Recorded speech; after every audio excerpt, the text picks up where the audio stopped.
Welcome to city news Telugu. ఈనాటి వార్తా విశేషాలు. గతంలో జరిగిన తప్పులను సరిచేస్తూ ప్రజలకి మేలు జరిగే విధంగా రాష్ట్రంలో పరిపాలన సాగుతుందని జనసేన పార్టీ జిల్లా అధ్యక్షులు గాదె వెంకటేశ్వర్లు తెలిపారు. గత ప్రభుత్వం కక్ష సాధింపు తప్ప పరిపాలన చేయలేదని అన్నారు. అయితే ప్రస్తుతం కూటమి ప్రభుత్వాన్ని ఇబ్బంది పెట్టే ప్రయత్నం జరుగుతుందని అన్నారు.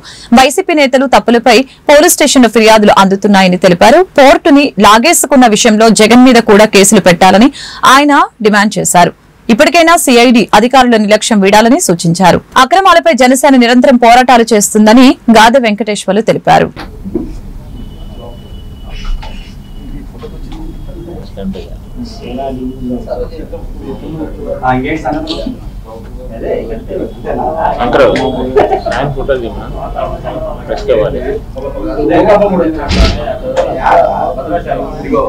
కూటమి ప్రభుత్వం ఏర్పడి 6 నెలలు అవుతుంది.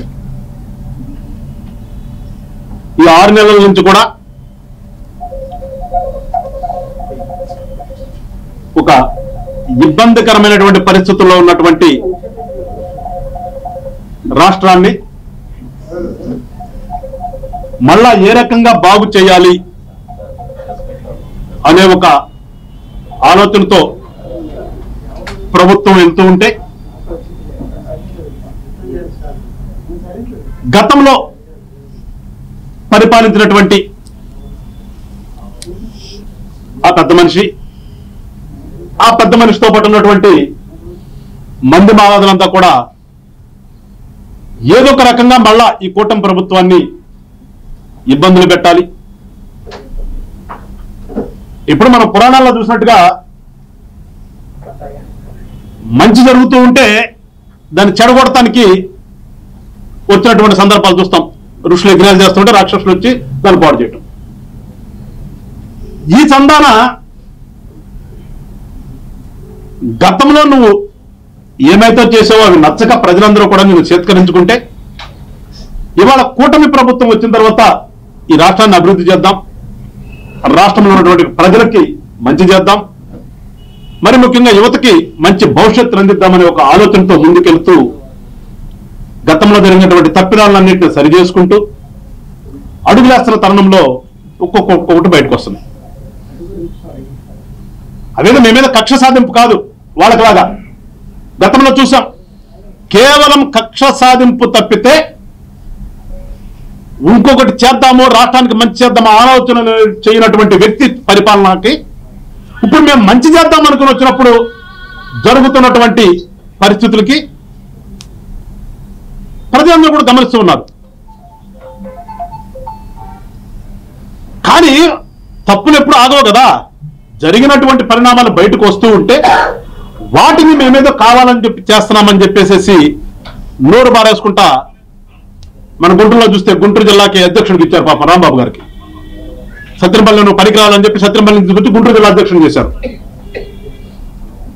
ఈయనేదో పాపం ఖాళీ కూర్చున్నాడు కదా, ఏదో ఒకటి మాట్లాడాలని చెప్పేసి ప్రెస్ మీట్లు పెట్టి జనసేన పార్టీ అధ్యక్షుడిని, అట్లానే ఈ జిల్లాలో ఉన్నటువంటి మంత్రి గారు అయినటువంటి మనోహర్ గారి మీద ఏదో దుష్ప్రచారం చేద్దాము అనే ఒక ప్రయత్నం చేస్తూ నోరుందిగా చెప్పి నోరేసుకుని పడదాం అనుకుంటున్నారు.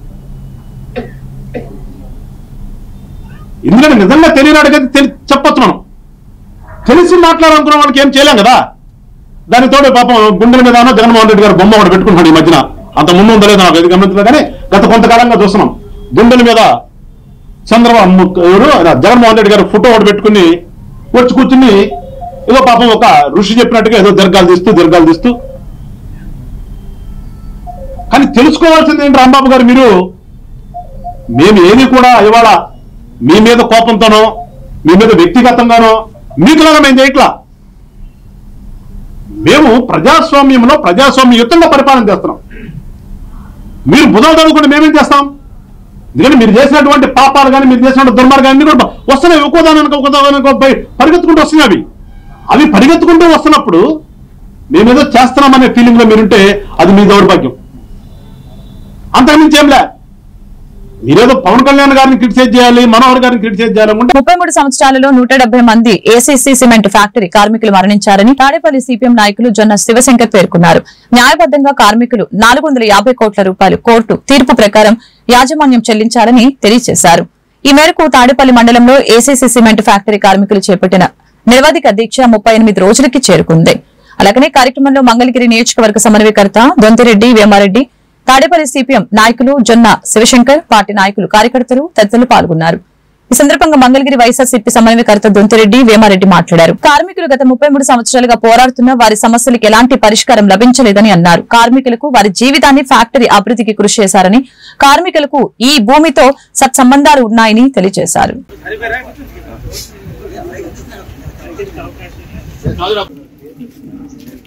పోరాడతాం సమస్య పరిష్కారం వరకు ఖండించండి ఖండించండి కార్మికుల ఐక్యత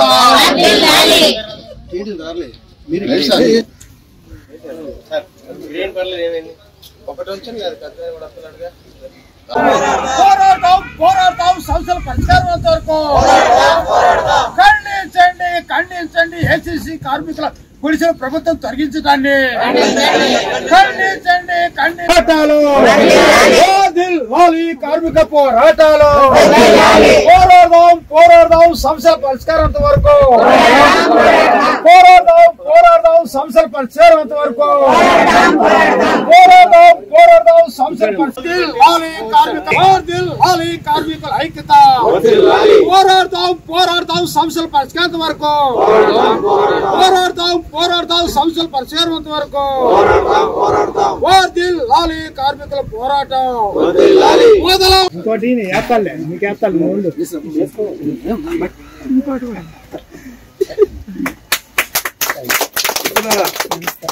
సిమెంట్ ఫ్యాక్టరీ తాడేపల్లిలో ఉన్న కార్మికుల సమస్యలు గత 33 సంవత్సరాల నుంచి కూడా పెండింగ్ గా ఉంది. గత 38 రోజులుగా కూడా వాళ్ళు నిరసన దీక్షలు, శిబిరాలు ఏర్పాటు చేసుకొని, అట్లాగే ఈ స్థలంలో కూడా వాళ్ళకి చేతనైనంత నివాసం కూడా ఏర్పాటు చేసుకోబోతే ప్రభుత్వ యంత్రాంగం వచ్చి దాన్ని పడేయటం, ఎవరు పడేశారో కూడా దానికి సంబంధం లేకుండా రెవెన్యూ అధికారిని కనుక్కుంటే వీళ్ళు మాకేం సంబంధం లేదని రెవెన్యూ అధికారి కూడా చెప్పడం, అసలు ఇక్కడ ఎవరో ప్రైవేటు వ్యక్తుల భూమిలో ఎవరో వచ్చి ఈ విధంగా చేయటం అనేది కాకుండా దీనికి ఒక విధంగా కార్మికులకి ఈ భూమికి కూడా సంబంధం ఉంది. ఏ విధంగా అంటే వాళ్ళ జీవితాలు మొత్తం ఈ భూమిలో ఉన్న ఫ్యాక్టరీలోనే వాళ్ళు పనిచేశారు. ఈ ఫ్యాక్టరీ నుంచే వాళ్ళకి రావాల్సిన ఫైనల్ సెటిల్మెంట్ ఇంతవరకు అందల. గత 33 సంవత్సరాల నుంచి కూడా ఇప్పటికి 100 మంది పైచులుక కార్మిక సోదరులు మరణించారు. ఇప్పటికి కూడా దీన్ని సమస్యని సీరియస్ గా తీసుకోకపోతే ఇంకా ఎంతో మంది జీవితాలు పాడవటం, ఎంతో మంది చనిపోవటం. ఏసీసీ సిమెంట్ ఫ్యాక్టరీ కార్మికులు ఈరోజు నిరసన దీక్షలు ప్రారంభించారు. నిన్నటిదాకా 38 రోజులు నిరవధిక దీక్షలను ప్రారంభించారు. ఈ క్రమంలో ఏసీసీ ఫ్యాక్టరీ అని చెప్పేసి అంటే గతంలో ఈ నియోజకవర్గానికి ఒక ప్యారిస్ లాగా ఉన్న పరిస్థితి, ఇవాళ పరిస్థితి వస్తున్నప్పుడు చాలా దయనీయంగా కనిపిస్తా ఉన్న పరిస్థితి. 170 మంది 33 సంవత్సరాల కార్మికులు మరణించడం జరిగింది. ఈ ప్రాంతంలో ఈ భూమి విలువ ఈ రోజు 3,000 కోట్ల రూపాయలు పలుకుతా ఉంది. మాకు రావాల్సిన న్యాయమైన కోర్టు తీర్పు ప్రకారం సుమారుగా 450 కోట్ల రూపాయలు మాత్రమే. మాకు 450 కోట్లు ఇవ్వడానికి వాళ్ళు ఏంటంటే యాజమాన్యం తిరస్కరిస్తా ఉన్న పరిస్థితులలో మేము వాళ్ళు చెప్తా ఉన్నాం, న్యాయమైన కోరికలు సాధించేదాకా, కోర్టు తీర్పు అమలు జరిపేదాకా మా ఈ పోరాటం ఆగదు, ముందుకు తీసుకెళ్తామని చెప్పేసి యాజమాన్యం హెచ్చరిస్తా ఉన్నాం. లోకేష్ గారు కూడా వెంటనే దీని మీద స్పందించి న్యాయంగా ఆయన ఏదైతే ఇప్పుడు మాకు సిమెంట్ ఫ్యాక్టరీ మూతబడి 31 సంవత్సరం అయింది. 31 సంవత్సరం నుంచి కూడాను మేము కోర్టుల చుట్టూను, తర్వాత పెద్దల చుట్టూను, అధికారుల చుట్టూ తిరుగుతున్నాము. అయినా మా గ్రాడ్యుటీ అనేటువంటిది, ఆ తర్వాత పిఎఫ్ అనేటువంటిది కూడా లేకోకుండా మమ్మల్ని అధోగతి పాలు చేశారు. మేము వర్కర్స్ అందరం కూడాను 137 మంది చచ్చిపోవడం జరిగింది. ఆ తర్వాత ఈ కంపెనీ కార్మికులకి యాజమాన్యం డబ్బు లేని పరిస్థితుల్లో మేము లోకేష్ గారి దగ్గరికి వెళ్ళి అడిగితే లోకేష్ గారు అన్నా నేను ఇప్పిస్తాను, భూమి మీదకి వెళ్ళబాకండి అని చెప్పి చెప్పడం జరిగింది. ఆ తర్వాత ఏమిటయ్యా పరిస్థితి అని చెప్పేసి అంటే చేస్తామని తాస్తారం చేస్తున్నారు తప్ప ఆయన గారు పట్టించుకోవట్లేదు. ఆ తర్వాత అందుకని మేము ఏం చేసామంటే ఈ గుడిసెలన్నీ వేయటం జరిగింది. గుడిసెలన్నీ కూల్చి పారేసేసి ఎవరికి తెలియకోకుండా ఎవరు లేని సమయంలో మరి ఎవరో దుండగులు వచ్చేసేసి పడేయటం జరిగింది. పోలీసు వాళ్ళు వచ్చారని చెప్పేసి విఆర్ఓ గారు వచ్చారని చెప్పేసి తీసుకొచ్చి పడేశారని చెప్పేసి అని తెలిసిన తర్వాత అక్కడికి మేము ఎంఆర్ఓ ఆఫీస్కి వెళ్ళాము. నిన్న వెళ్తే ఎంఆర్ఓ ఆఫీస్ మాకు తెలియదయ్యా అది ఎట్లా. బాపట్ల జిల్లా Chirala NRPM high school walkers association ఆధ్వర్యంలో జాతీయ స్థాయిలో 39వ జూనియర్ అథ్లెటిక్స్ ఛాంపియన్షిప్ పోటీలో ఎంపికైన వై యశ్వంత్ రాజ్, పి మహాలక్ష్మి అను క్రీడాకారులకి 12,600 రూపాయల ఆర్థిక సహాయం అందజేశారు. ఈ సందర్భంగా వాకర్స్ క్లబ్ అధ్యక్షుడు పోలుదాసు రామకృష్ణ మాట్లాడుతూ భువనేశ్వర్ లో ఉన్న కళింగ స్టేడియంలో ఈ నెల 7 నుంచి 11 వరకు జరిగే జూనియర్ అథ్లెటిక్స్ ఛాంపియన్షిప్ పోటీలలో వై యశ్వంత్ రాజ్, పి మహాలక్ష్మిలు వారి కోరికపై మా అసోసియేషన్ వారిని సంప్రదించగా వారికి మా అసోసియేషన్ నుంచి 12,600 రూపాయలు జారీ చేయడం జరిగిందని తెలియజేశారు.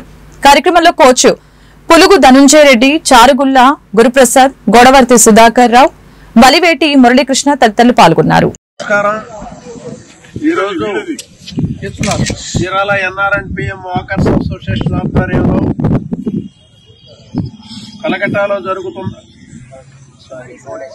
భువనేశ్వర్ లో జరుగుతున్న కళింగ స్టేడియంలో జరుగుతున్న 29వ జాతీయ జూనియర్ ఛాంపియన్షిప్ అథ్లెటిక్స్ పోటీల్లో మన చీరాల నుంచి పాల్గొనుటకు మన పి మహాలక్ష్మి, బి యశ్వంత్ రాజుకి అవకాశం వచ్చింది. వారు భువనేశ్వరం వెళ్ళటానికి గాని, వారు షూ కొనుక్కోవడానికి గాని ఖర్చుల నిమిత్తం డబ్బులు కావాలని మన వాకర్స్ అసోసియేషన్ ని అడగడం జరిగింది.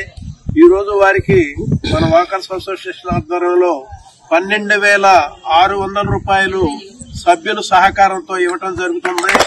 అలానే వారి కోచ్ పులుగు ధనుంజయ శ్రీనివాస్ రెడ్డి గారు కూడా చక్కగా కోచ్ గా వారికి ట్రైనింగ్ ఇస్తున్నందుకు వారికి కూడా హృదయపూర్వక ధన్యవాదాలు తెలియజేస్తూ, మరి వీళ్ళు ఈ నెల 7 నుంచి 11 వరకు టోర్నమెంట్స్ భువనేశ్వర్ కళింగ స్టేడియంలో జరుగుతున్నాయి కాబట్టి దానిలో లాంగ్ జంప్ లో మన యశ్వంత్ రాజు ఎక్స్పర్ట్, అలానే పి మహాలక్ష్మి కూడా మరి రన్నింగ్ రేస్ లో 400, 200 మీటర్ల పందెంలో కూడా లోగాడ మెడల్స్ సాధించుకొచ్చారు.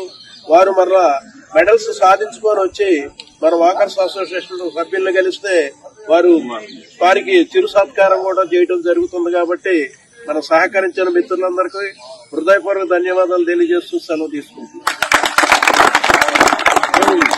బాపట్ల జిల్లా చీరాల గడియార స్తంభం సెంటర్లో బహుజన్ సమాజ్ పార్టీ ఆధ్వర్యంలో తిరుపతి శ్రీ వెంకటేశ్వర విశ్వవిద్యాలయంలో ఆచార్యులుగా విధుల్లో ఉన్న చెంగయ్యపై దాడికి పాల్పడిన బజరంగ్ దళ్ వారిని అరెస్టు చేయాలని కోరుతూ నిరసన ప్రదర్శన నిర్వహించారు. ఈ సందర్భంగా నాయకులు గొర్రపాటి రవి, డొక్క జగన్మోహన్ రావులు మాట్లాడారు. నిన్న మధ్యాహ్నం తిరుపతి శ్రీ వెంకటేశ్వర విశ్వవిద్యాలయంలో ఆచార్యులు చెంగయ్యపై దాడి చేసి తీవ్రంగా కొట్టడం జరిగిందని ఈ సందర్భంగా మండిపడ్డారు. కార్యక్రమంలో బహుజన్ సమాజ్ పార్టీ నాయకులు దుడ్డు భాస్కర్ రావు, దళిత బహుజన పార్టీ జిల్లా అధ్యక్షులు షేక్ జిలానీ తదితరులు పాల్గొన్నారు.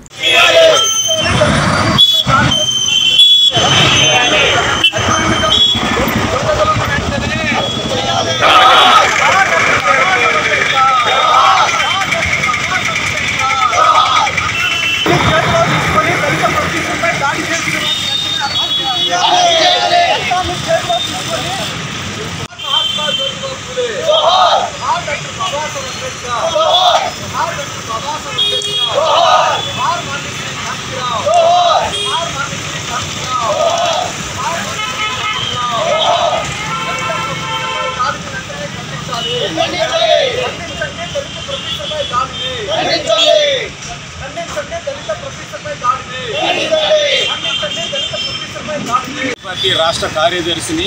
నా పేరు doctor Dokka Jaganmohan Rao, retired professor. మొన్న సాయంత్రం తిరుపతిలోని వెంకటేశ్వర యూనివర్సిటీలో triple E department head of the department professor V Chengaiah గారి మీద బీజేపీ, ఆర్ఎస్ఎస్, బజరంగ దళకు చెందిన కొంతమంది కార్యకర్తలు ఆయన ఛాంబర్లోకి దౌర్జన్యంగా వితౌట్ పర్మిషన్ ప్రవేశించి ఆయన మీద చేయి చేసుకొని దుర్భాషలాడటం కూడా జరిగింది. కారణం ఆయన ఒక దళిత ప్రొఫెసర్ అవటమే. జనరల్గా విశ్వవిద్యాలయాల్లో ప్రజాస్వామ్యం ఎక్కువగా ఉంటుంది, సోషలిజం ఎక్కువగా ఉంటుంది, స్వేచ్ఛ సమానత్వాలు ఎక్కువగా ఉంటాయి, అందరూ సోదరభావంతో కలిసి ఉంటారు. అటువంటి విశ్వవిద్యాలయంలో కొంతమంది మతోన్మాద శక్తులు చెంగయ్య గారి మీద దాడి చేయడం హేయమైన చర్య. సాయంత్రం 3-3:30 సమయంలో ఆయన ఛాంబర్లోకి ప్రవేశించి దాదాపుగా 7 గంటల వరకు ఆయన్ని నానా దుర్భాషలాడి హింసించారు. మానసికంగా ఎంతో క్షోభకు గురి చేశారు. ఆ సమయంలో యూనివర్సిటీ డాక్టర్ బాబాసాహెబ్ అంబేద్కర్ ఇచ్చినటువంటి హక్కులని కాలరాస్తూ మరి ఈరోజు ఎస్వి యూనివర్సిటీ తిరుపతిలో ఒక దళిత క్రైస్తవ మరి ప్రొఫెసర్ అయినటువంటి చెంగయ్య గారి మీద బజరంగ దళ్ వారు దాడి చేసి అమానుషంగా వారు ఉన్నటువంటి క్యాంపస్లోకి వెళ్ళి ఆయన రూమ్లోకి వెళ్ళి బయటకు తీసుకొచ్చి కొట్టడం చాలా దుర్మార్గమైనటువంటి విషయం. ప్రియమైన మిత్రులారా, ఒక దళితుడి మీద ఈరోజు హిందూ మతోన్మాద శక్తులు మరి మూకుమ్మడిగా దాడి చేసి మరి ఏమీ లేకుండా ఆయన మీద దాడి చేయడం చాలా హేయమైన విషయం. ప్రియమైన మిత్రులారా, ఈ దేశంలో జరుగుతున్నటువంటి అరాచకాలు గమనిస్తూ ఉంటే దళితుల మీద దమనకాండలు, దళితుల మీద దాడులు అనేక రకాలుగా చదువుకున్నటువంటి సంస్కారం కలిగినటువంటి వ్యక్తుల మీద కూడా మరి అమానుషంగా దాడి చేసి దళితుల్ని హింసించి అమానుషంగా ఈరోజు జరుగుతున్నటువంటి మాజీ గవర్నర్ డాక్టర్ కొనిచేటి రోసయ్య 3వ వర్ధంతి కార్యక్రమాన్ని ఆయన స్వగ్రామమైన వేమూరులో ఘనంగా నిర్వహించారు. మెయిన్ రోడ్ లో రోసయ్య విగ్రహానికి పూలమాలలు వేసి నివాళులర్పించారు. ఈ సందర్భంగా కొనిచేటి రోసయ్య చేసిన సేవలను మన్నం చేసుకున్నారు. అనంతరం ఆర్యవైశ్య కళ్యాణ మండపంలో ఉన్నటువంటి రోసయ్య విగ్రహానికి పూలమాలలు వేసి ఘనంగా నివాళులర్పించడం జరిగింది. కార్యక్రమంలో మాజీ ఎంపీపీలు బోలిశెట్టి ప్రభాకర్ రావు, దాసరి ముత్తయ్య, వైఎస్ఆర్ కాంగ్రెస్ పార్టీ నాయకులు కోగంటి లవకుమార్, దున్ను మేరేష్ బాబు, ఆర్యవైశ్య సంఘం రాష్ట్ర సంయుక్త కార్యదర్శి కొమ్మూరు కిషోర్, రోషయ్య అభిమాని కొల్లిపర శ్రీరామ్మూర్తి, మండల ఆర్యవైశ్య సంఘం అధ్యక్షులు కల్వ మధుసూదన్ రావు, నంబూరు గాంధీ, కులిపాకుల శివశంకర్, గోనుగుంట్ల మురళి, అతోట శ్రీను, కొమ్మూరు సాయి, నంబూరు శంకర్ తదితరులు పాల్గొన్నారు.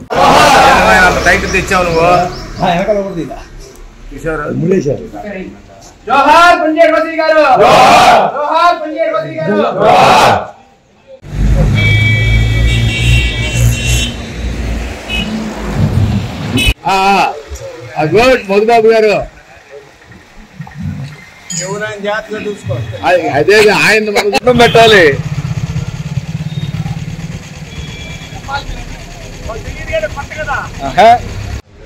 ఈ రోజున రోసీ గారి 3వ వర్ధంతి సందర్భంగా వేమూరు ఆయన గ్రామంలో ఆయనకి నివాళులు గ్రామం తరఫున మండలం తరఫున నివాళులు అర్పిస్తున్నాము. తర్వాత గ్రామంలో నాయకులు కానీ మరి ఆయన్ని గుర్తుంచుకోవాలి. మనకు సీఎంగా చేశారు. అదే దృష్టితో కొంతమంది ఆయన్ని మర్చిపోతున్నారు. అది మర్చిపోకుండా ఉండాలని నాకు. వాసవి జయ వాసవి. ఈరోజు కొనిచేటి రోసీ గారి 3వ వర్ధంతి సందర్భంగా రోసీ గారికి ఆర్యవైశ్య మండలం ఆర్యవైశ్య సంఘం తరఫున గ్రామం తరఫున రోసీ గారికి నివాళులు అర్పించడం జరిగింది. అల్పెరగని నాయకుడు రోసీ గారు అలాంటి వ్యక్తికి మనం ఈరోజు తలుచుకోవడం కూడా ఎంతో ఘనమైనటువంటి విషయం అన్నమాట. ఆయనకి ఎప్పుడు కూడా మనం ఉన్నంతకాలం కూడా ఈ గ్రామం కానీ నాయకులుగా కానీ ఆయన ఎంచుకోవడం చాలా ముఖ్యమైన విషయం. అది గమనించి ఆయన రోసీ గారికి ధన్యవాదాలు అర్పిస్తున్నాం. రాజకీయ ప్రవృత్తులు, రాజకీయ దురంధరులు అయినటువంటి శ్రీ గౌరవనీయులు కొనిచేటి రోసీ గారి 3వ వర్ధంతి సందర్భంగా ఆయన విగ్రహానికి పూలమాలలు వేసి నివాళులు అర్పించి ఆయన స్మరించుకుంటూ కూడా ఆయన చేసినటువంటి సేవలను కొనియాడుతూ ఆయన మళ్ళా ఒకసారి గుర్తు చేసుకుని ఆయనకి ఘనమైన నివాళులు అర్పిస్తున్నాం. ఏలూరు జిల్లాలో తెల్లవారుజామున ఉదయం 5 గంటలకి, ఆ తర్వాత ఉదయం 7:30 గంటలకి సుమారు 10 సెకండ్ల పాటు భూమి కంపించింది. జిల్లాలోని కొయ్యలగూడెం మండలంలో 5 సెకండ్ల పాటు భూ ప్రకంపనలు జరిగినట్లు సమాచారం. అదేవిధంగా చింతలపూడి, జంగారెడ్డిగూడెం పరిసర ప్రాంతాల్లో భూమి కంపించడంతో ఇళ్లలోంచి ప్రజలు బయటికి పరుగులు తీశారు. ఇళ్లలో ఉన్న సామాగ్రి కంపించడంతో పాటు కబోర్డులో ఉన్న సామాగ్రి పడిపోవడం జరిగిందని సమాచారం.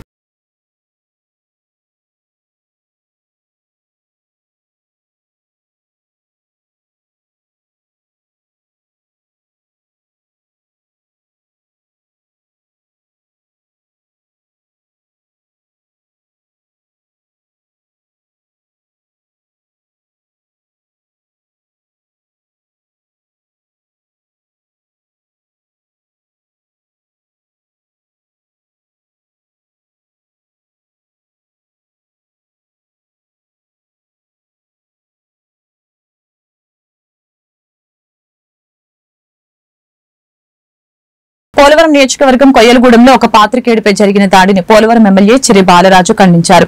దాడి చేసింది జనసేన పార్టీ వారు అని చెప్పడం బాధాకరమని చెప్పారు. గత 5 సంవత్సరాలలో ఏనాడు మీడియాని చిన్నచూపు చూడలేదు. మీడియా అన్న, పాత్రికేయులు అన్న మాకు చాలా గౌరవం. దీనిపై ప్రత్యేక అధికారుల్ని దర్యాప్తు నిమిత్తం ఏర్పాటు చేస్తున్నట్లు తెలిపారు. వచ్చిన నివేదిక ఆధారంగా దాడికి పాల్పడిన వారిపై కఠిన చర్యలు తీసుకుంటామని ఈ సందర్భంగా హెచ్చరించడం జరిగింది. అభివృద్ది పదంలో నడుస్తూ ప్రజా సంక్షేమమే ధ్యేయంగా పనిచేసిన కూటమి ప్రభుత్వంపై నిందలు వేయడం చాలా బాధాకరమని ఈ సందర్భంగా తెలియజేశారు. అలాగనే పోలవరం నియోజకవర్గం అభివృద్ది పదంలో నడిపిస్తూ ఉంటే మా పార్టీపై బురద చల్లే ప్రయత్నం కొంతమంది చేస్తున్నారని, ఏమైనా సమస్య ఉంటే నేరుగా నాకు ఫోన్ చేయవచ్చని పోలవరం ఎమ్మెల్యే చిరి బాలరాజు అన్నారు. అందరికీ నమస్కారం అండి. ఈరోజు ఏదైతే నిన్న సాయంత్రం కొయ్యలగూడెం మండలంలో ఏదైతే విలేకరుల మా అనుచరులు దాడి చేశారనేటువంటి న్యూస్ వచ్చిందో దాని గురించి ఈరోజు ప్రెస్ మీట్ నిర్వహించడం జరిగింది. మా జనసేన పార్టీకి, ఎన్డీఏ కూటమికి మీడియా అంటే గౌరవం, అభిమానం.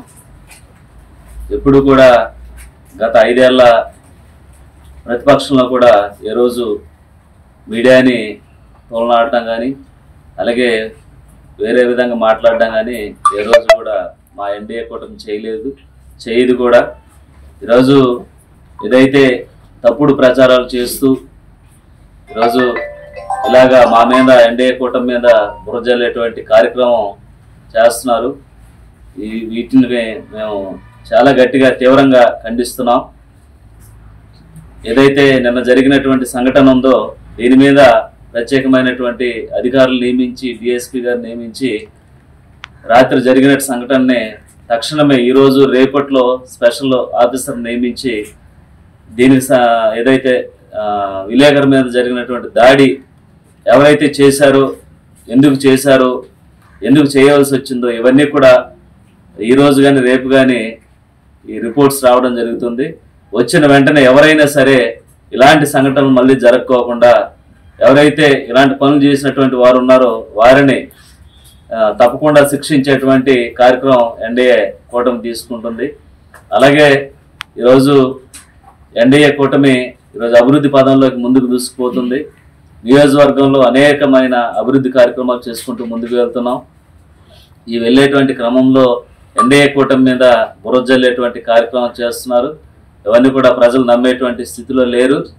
ఈరోజు ప్రతి ఒక్కరు కూడా ఒకటే గుర్తించాలి, ఈ ప్రభుత్వం మారిన దగ్గర నుంచి కూడా లా అండ్ ఆర్డర్ కానీ, అలాగే అభివృద్ధి కానీ ఇవన్నీ కూడా మంచిగా చేసుకుంటూ ముందుకు వెళ్తున్నాం.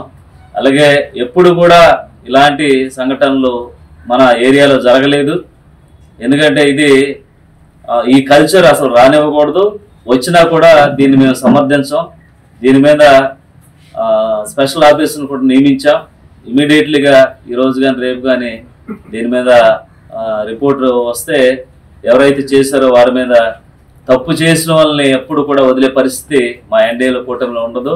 ఎందుకంటే ఈరోజు ప్రతి ఒక్కరు కూడా ఆనందంగా ఉంటున్నారంటే ఈరోజు ఎన్డీఏ కూటమిలో లా అండ్ ఆర్డర్ విషయంలో చాలా స్ట్రిక్ట్గా ఫాలో అవుతున్నాం. తప్పకుండా ఇలాంటివి మళ్ళీ పునరావృతం కాకుండా, మళ్ళీ ఇలాంటి తప్పు చేయని విధంగా వారికి శిక్ష విధించడానికి మా ఎన్డీఏ కూటమి ఉంది. పశ్చిమ గోదావరి జిల్లా భీమవరంలో శ్రీ మావులమ్మ అమ్మవారి హుండీ తెరిచి లెక్కించారు. 3 నెలల కాలానికి వచ్చిన ఆదాయం భక్తుల ఆలయ హుండీ ద్వారా మొత్తం ఆదాయం 70,07,033 రూపాయలుగా ఉంది. అదేవిధంగా అమ్మవారి అన్నదానం హుండీ వలన 1,04,177 రూపాయలు సమకూరింది.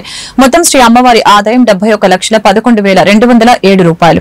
బంగారం 133 గ్రాములు, వెండి 880 గ్రాములు మరియు విదేశీ కరెన్సీ అమెరికాకి చెందిన $56, యుఏఈ దేశానికి చెందిన 105 డిర్హామ్స్, కెనడాకు చెందిన $5, బ్రిటన్ దేశానికి చెందిన 10 పౌండ్లు అమ్మవారికి సమకూరాయి. ఆలయ సహాయ కమిషనర్ మరియు కార్యనిర్వహణాధికారి బుద్ధ మహాలక్ష్మి నగేష్ ఈ కార్యక్రమంలో పాల్గొన్నారు.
ఏలూరు జిల్లా జంగారెడ్డిగూడెం మండలం లక్కవరం గ్రామంలో జిల్లా పరిషత్ ఉన్నత పాఠశాలలో మధ్యాహ్న భోజన పథకం అమలు తీరుని జిల్లా విజిలెన్స్ కమిటీ సభ్యులు డాక్టర్ వంటిపల్లి విజయకృష్ణ పరిశీలించారు. ఉదయం ఉన్నత పాఠశాలకు చేరుకుని మధ్యాహ్న భోజన పథకాన్ని వినియోగించుకుంటున్న విద్యార్థుల సంఖ్య తదితర వివరాల్ని ప్రధాన ఉపాధ్యాయులు మరియు ఇతర సిబ్బందిని అడిగి తెలుసుకోవడం జరిగింది. వంటశాలను చేరుకుని అక్కడ వస్తుల్ని వంటశాలని పరిశీలించారు. విద్యార్థులకి నాణ్యమైన ఆహారాన్ని అందిస్తే వారు ఆరోగ్యంగా ఉత్సాహంగా ఉంటారని, చదువులో రాణిస్తారనే సంకల్పంతో ప్రభుత్వం చేపట్టిన ఈ పథకాన్ని ప్రతి విద్యార్థి వినియోగించుకుని ఉజ్వల భవిష్యత్తుకి పునాదులు వేసుకోవాలని చెప్పారు. అమలులో ఎటువంటి ఇబ్బందులు ఉన్నా వెంటనే తమ దృష్టికి తీసుకుని రావాలని విద్యార్థులకి విజయకృష్ణ సూచించారు.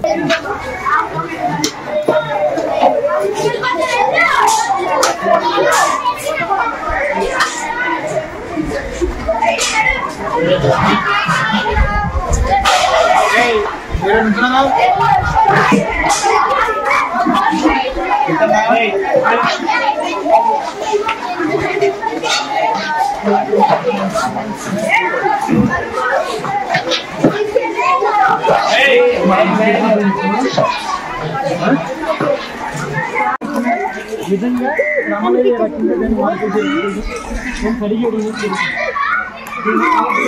ఎవరు కాకుండా మొహమాటపడో ఏంటి మళ్ళీ ఎవరైనా అనుకుంటారేమో ఎవరైనా కంప్లైంట్ చేసి ఫీల్ అవుతారో ఏం అవసరం లేదు. ఇది ప్రభుత్వం పిల్లల కోసం విద్యార్థుల కోసం ఏర్పాటు చేసిన పథకం సక్రమంగా అమలు అవ్వాలి. అమలు అవ్వడానికి ఎటువంటి యాక్షన్ అయినా బిర్యానీ పడుతుంది. ఓకే బిర్యానీ కూడా బాగుంటుంది.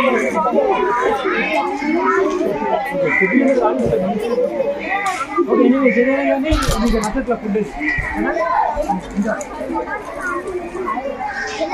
అందరూ బాగుంటలేదు, బిర్యానీ బాగుంటలేదు, బిర్యానీ బాగుంటలేదు. బాగా మీకు నచ్చింది ఏముంది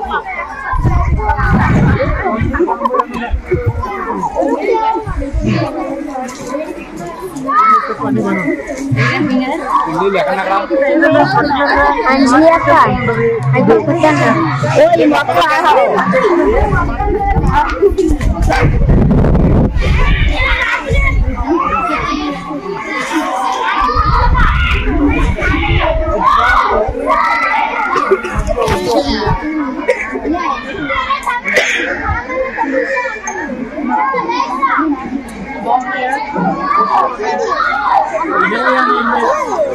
తేమ శాతం పేరుతో ధాన్యం మద్దతు ధరలు కోత పెట్టి రైతులకి, కౌలు రైతులకి అన్యాయం చేయడం తగదని ఆంధ్రప్రదేశ్ రైతు సంఘం జిల్లా కార్యదర్శి కె శ్రీనివాస్ తెలిపారు. పెదవేగి మండలంలోని వంగూరు, లక్ష్మీపురం గ్రామాల్లో పర్యటించి ఈ రోజు రైతు సంఘం నాయకులు కల్లాల్లోని ధాన్యాన్ని పరిశీలించారు.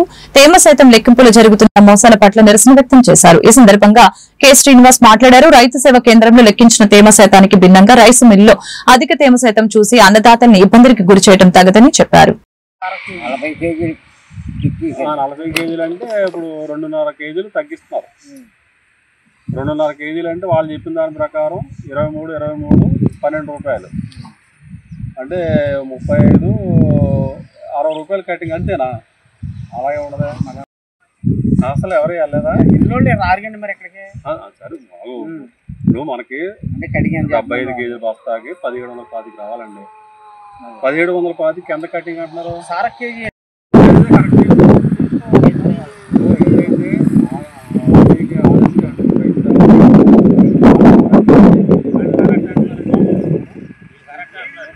ఉన్నాం. అయితే కల్లాల్లో రైతులతో కూడా మాట్లాడడం జరిగింది. ప్రధానంగా సన్న చిన్నకారు రైతులు, పేద రైతులు, కౌలు రైతులే ఈరోజు వరి పంటని పండిస్తూ ఉన్నారు. అయితే ఈ ధాన్యాన్ని గత వారం రోజులుగా ఆరబెడతా ఉన్నారు. ఒకవైపు తుఫాన్ వల్ల అనేక సందర్భం వారం రోజుల నుంచి కూడా ఆరబెడుతున్నా సరే ఇవాళ ఆరుదలకు వచ్చిన ధాన్యం ఉన్నది. అయితే ఇక్కడ రైతు సేవా కేంద్రం దగ్గర రైతులు వెళ్ళి తేమ శాతం లెక్కిస్తే ఈ ధాన్యానికి 17.5% తేమ ఉన్నట్లుగా చూపించింది. అయితే ప్రభుత్వ నిబంధనల ప్రకారం 17% ఉండాలి. అయితే 18% ఉన్నా సరే మేము ధాన్యాన్ని మిల్లులకు తరలిస్తామని చెప్పేసి ఇవాళ అధికారులు చెప్తా ఉన్నారు. అయితే ఆర్ఎస్కే దగ్గరికి వెళ్ళిన తర్వాత రైతులకు సంచులు కూడా ఇవ్వడం జరిగింది. మరి ఏ మిల్లుకైనా తరలించుకోవచ్చు అని చెప్పేసి రైతులు చెప్పారు కాబట్టి పెదవేకి వెళ్ళి మా మిల్లు ఇగో ధాన్యం 17.5% వచ్చింది మీరు దించుకోండి అంటే అక్కడ తేమ శాతం లెక్కిస్తే 21-22%గా తేమ చూపిస్తా ఉన్నారు. అంటే ఇక్కడ ఆర్ఎస్కే దగ్గర ఒకసారి తేమ శాతం, మిల్లు దగ్గరికి వెళ్ళిన తర్వాత మరొక తేమ శాతం చూపించి ఇవాళ రైతులను ఇబ్బంది గురి చేస్తున్న పరిస్థితి ఉన్నది.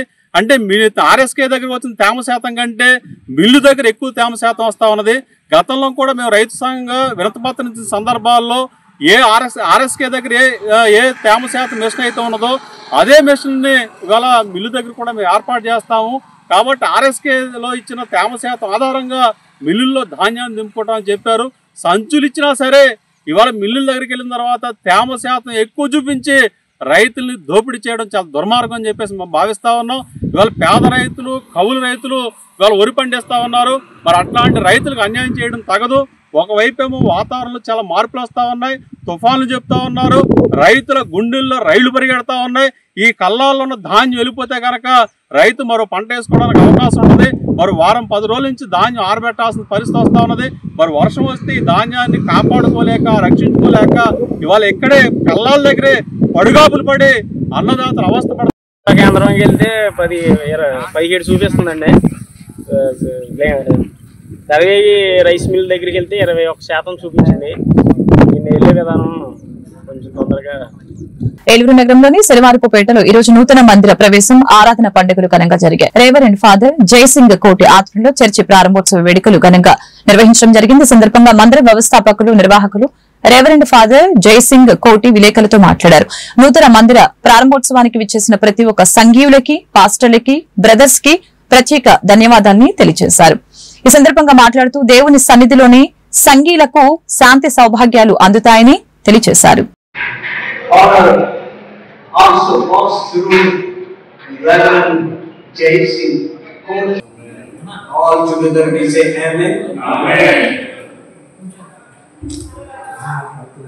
Father and Son Jesus Christ and the Holy Spirit, I got to open this church. Say hallelujah! Hallelujah!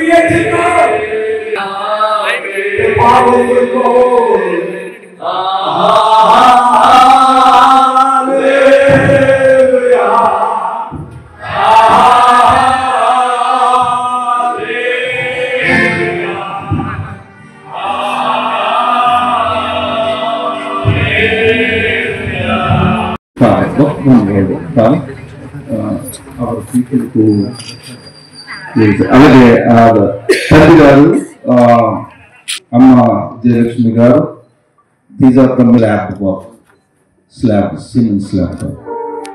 సరే ఫాదర్ గారితో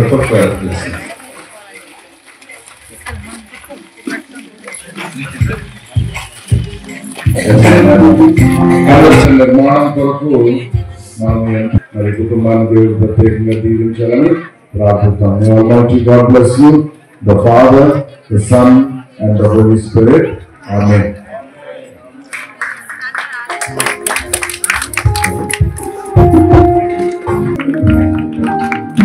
హల్లెలూయా. వారు మనతో ఉండడం చాలా సంతోషం.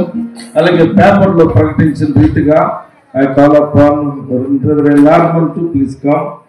And అలాగే పాస్టర్ సుధీర్, అలాగే బైబిల్ మిషన్, అలాగే వారు సోరంపూడి ప్రాంతంలో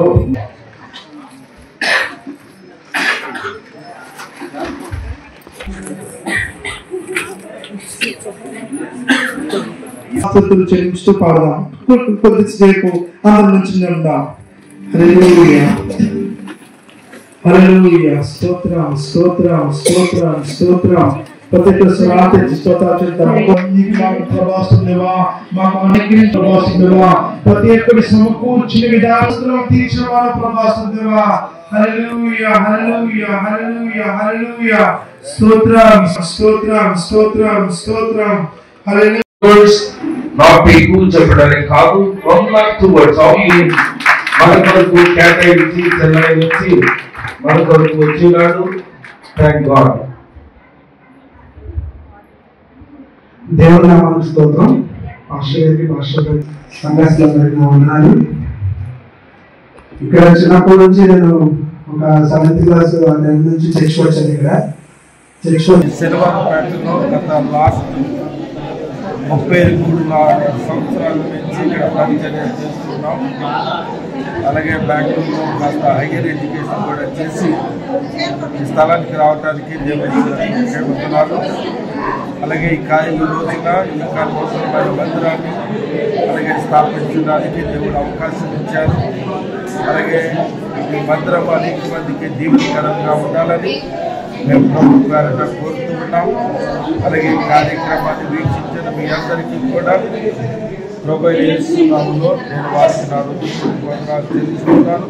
గాడ్ బ్లెస్ యు. నా ఫ్రెండ్స్ ఫ్రమ్ బెంగళూరు నుంచి వచ్చి ఉన్నారు. అలాగే బెంగళూరు కూడా there are having very good ministry in Bengaluru. అలాగే వాళ్ళు వచ్చినందుకు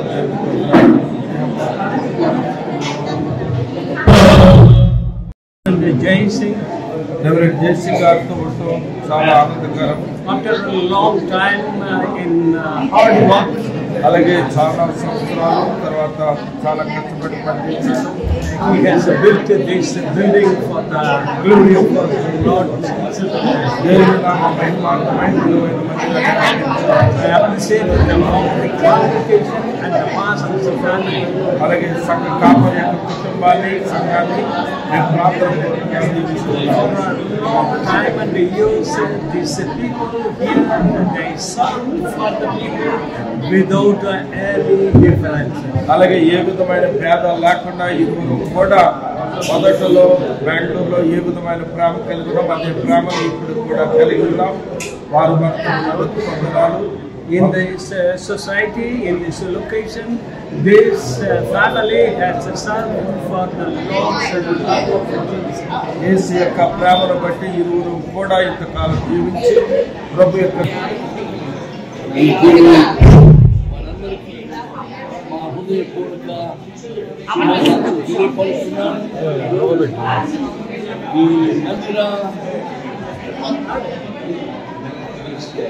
డెడికేషన్ సందర్భంగా మీరందరూ సహాయ సహకారాలను బట్టి సంఘ కాపరి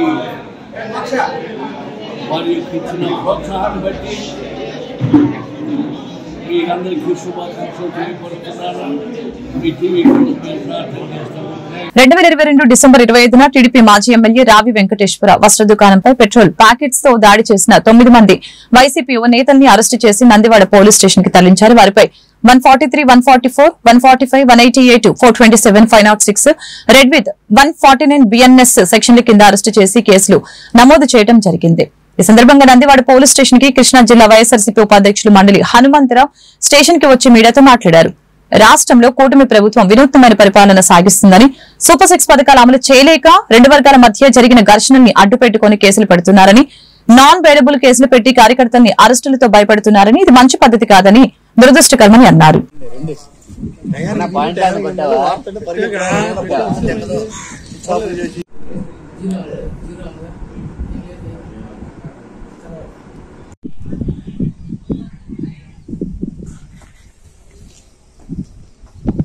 ఎప్పుడో 2020లోనో 2022లోనో 2 వర్గాలు ఘర్షణ జరిగితే ఆ రోజున్న జగన్మోహన్ రెడ్డి గారి ప్రభుత్వం నిష్పక్షపాతంగా మరి పార్టీకి చెందిన కార్యకర్తలు అయినప్పటికీ కూడా విచారణ జరపమని ఇద్దరు వైపునా కూడా కేసులు కడితే, ఇప్పుడు అధికారంలోకి వచ్చిన ప్రభుత్వం తెలుగుదేశం పార్టీకి చెందినటువంటి కార్యకర్తల మీద లేదా తెలుగుదేశం పార్టీ నాయకులకు సంబంధించిన మీద పెట్టిన కేసుల్ని రెఫర్ చేసి కేవలం వైఎస్ఆర్ కాంగ్రెస్ పార్టీ కార్యకర్తల్ని నాన్ బెయిలబుల్ సెక్షన్స్ కింద అరెస్ట్ చేయడం అనేది చాలా దురదృష్టకరమైనటువంటి పరిస్థితి.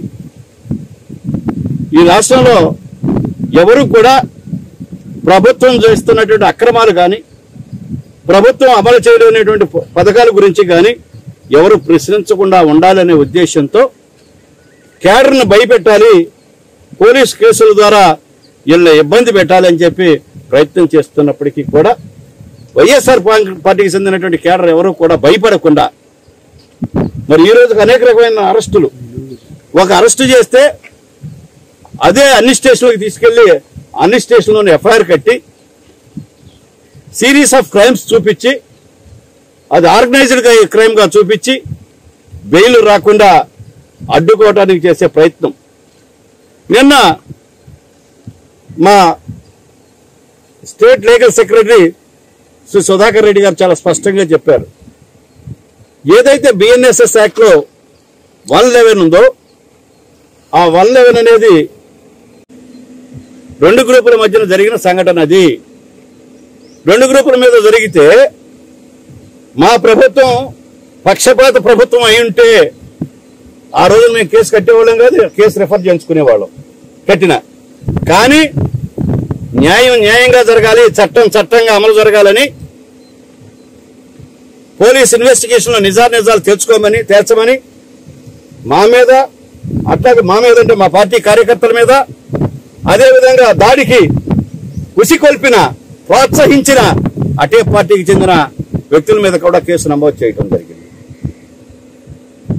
అంతేకాకుండా ఎవరైతే సోషల్ మీడియాలో మా నాయకుడు జగన్మోహన్ రెడ్డి గారిని లేదా ఇతర నాయకుల్ని అవమానపరిచేటట్టు పెట్టిన పోస్టుల మీద కూడా ఆ రోజుల్లో కొన్ని కేసులు నమోదని, వాటినైతే ఈరోజు నో ఎవిడెన్స్ అనో లేకపోతే మీకు 3 రోజుల్లో మీరు అవి ఎవిడెన్స్ ఇవ్వండి, లేకపోతే మేము కేసు విత్డ్రా చేసినట్టు చేసేస్తామని చెప్పి నోటీసులు ఇవ్వటం.